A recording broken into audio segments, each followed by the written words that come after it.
I got to talk about the Dometic three-way fridge that they put in this thing. It's nice. It's 3 point some cubic foot.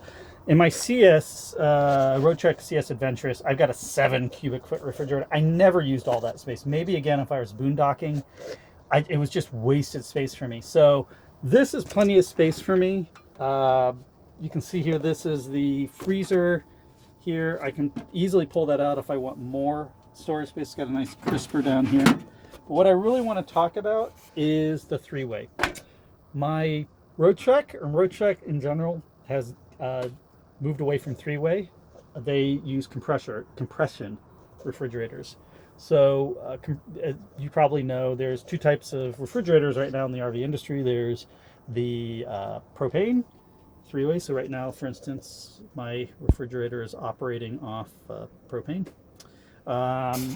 It can also operate off of shore power or generator, and it can operate off of just from the lithium-ion batteries here. I have it set to automatic, so it'll intelligently choose the right source and switch. So for instance, when I start up the RV and start going down the road, this will switch to the battery because it knows that the lithium-ion batteries are going to be recharged by the chassis and the engine when I'm rolling down the road.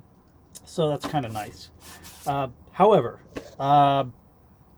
I did like my compressor fridge, I have to say, on the CS. It sipped power and it seemed to do a good job. It could get noisy at night. We camped in it a couple times, and it could get noisy at night a little bit. You know, my daughter might complain about it because she was sleeping more up front. But and this is completely silent because there's no moving parts, there's no motor. Of course, the way absorption works is it's heating ammonia and then using heat transfer to as it cools to suck heat out of the air inside the refrigerator. I'm still unsold. I mean, I like the way that I have multiple power sources. You know, if I really wanted to, I could keep it on lithium-ion battery, but you know, it draws 8 amps of power. That's a lot. It draws 8 amps of power to keep the heating element heated in order to boil the ammonia, or I can start the generator, or driving it. So I don't know.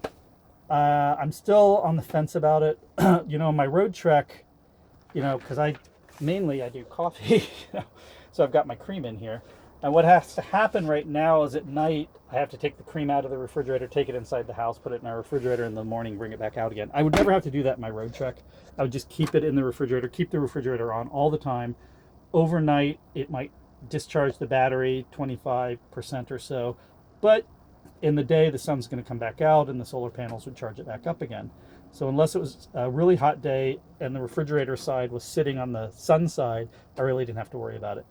So I'm going to see if I can come up with a solution here, maybe get some ice packs to put in the refrigerator so that while I'm using it during the day, the ice packs are cooling down, so that when I get home at night, I shut the refrigerator down, the ice packs will keep everything inside. It is well insulated. I've noticed that this Dometic is very well insulated. So maybe that'll be enough with the ice pack so that when I come in the next day, my milk hasn't spoiled. I don't know, we'll see. They could not put a convection microwave oven in here. It's just not big enough, and I'm okay with that.